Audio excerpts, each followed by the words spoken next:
Hey, can I get a photo of the petition specifically? I can't find any of the language. I don't care about that. Yeah, Yeah, sure. I mean, I actually have an extra one you can have. Their website doesn't have any of that on there. Well, they're wrong for that. They should have it. They are, yeah. That's part of what I was talking about earlier, where they're kind of like deceitful in the way that they have organized their petitions, not exactly spelling out everything specifically. And that's I'm as honest as I can be about it. Yeah. If I just start off with saying, hey, this is to fund the police department, people aren't going to hear my words. So I want to start off with training. It is a big part of the petition. I don't feel like I'm being deceptive saying that. And usually what I'll say is this is to require more training, and it is a requirement in here that they get this training. Yeah. And we're also trying to lower the response times that it takes for police officers to show up, and this is a funding bill for all that. So I basically describe it in every other term but saying funding the police. Yeah. And that's just how I want to do it, because if I say fund, a lot of people will be immediately turned off. So I want them to give it a chance to stand on its merits, I guess is what I'm saying. Yeah, one of the discrepancies that's on the website is that it says they want to double the training. Mm-hmm. And here it's saying 40 hours. So does that mean that they're only getting 40 hours a year now? Well, I guess my question is what are they already getting? And that I'm not really aware of. I just know it says additional 40, so it's going to be more compared to what they're already doing. I know that. Yeah.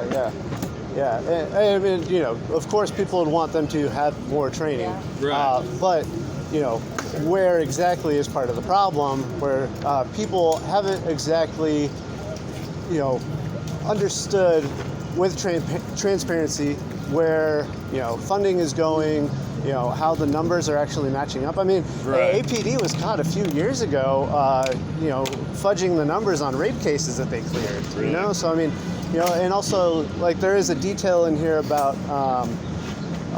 what was it? An oversight officer committee, in there, which the city already had a referendum on that and voted that they would have an independent oversight office. Well, it's a big fight. A lot of it comes down to like left versus right, and but even the right wingers, libertarians, are like, holy fuck, dude! Like, why would you have the same organization that's running a racket, monitor themselves?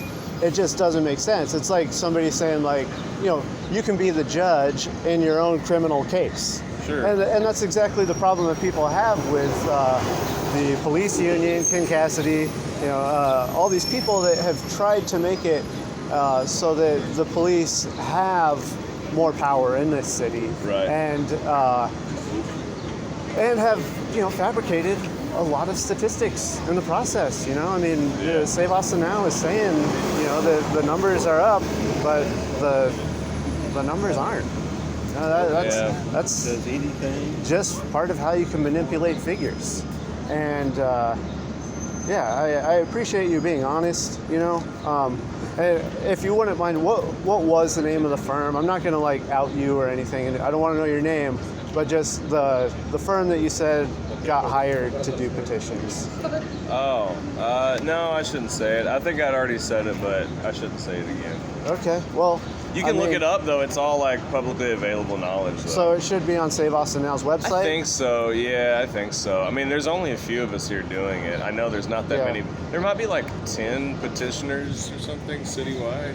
I saw one dude at the library. I mean, it wasn't you either. So I know that there's other people, Yeah, it's just a few. It's not really even that many people doing it. I've seen much bigger campaigns, like casino petitions. They have enough to hire 100 petitioners. Oh yeah, I'm sure. At Save Austin Now, they just got 19 million for Pot B, and that was from. They're not paying it to us. That's for sure. Well, I know that's what they're going to do. They're going to pay the bare minimum for their services. That's how they work. They are, who they are. No, I didn't even want to come. They had to they made it sound like a different petition. They were like, it supports qualified immunity and all this shit, and I don't see anything about that in there. Getting rid of qualified immunity. So. Yeah, and that's. They lied about what it was about. They lied about what it was for. Yeah, they misled. Yeah, and I'm already here, so I don't mind getting the signatures. I think at the end of the day, leaving the budget up to the people is that's fine. I mean, I don't have a problem with letting the voters decide on the city budget, and that's all it is. Well, I mean, it's a little different than the budget, though, because it mandates a certain amount it mandates a certain amount of officers, and that grows with the population. right now they're asking for a 2024 police officer. And the thing you said about the officers, that's something I bring up all the time. People like it. I mean, they want us to have at least 1 per 500, 2 per 1,000. I think that's fairly reasonable. So, you know, it's a debate. I mean, just getting it on the ballot, I think is harmless, though.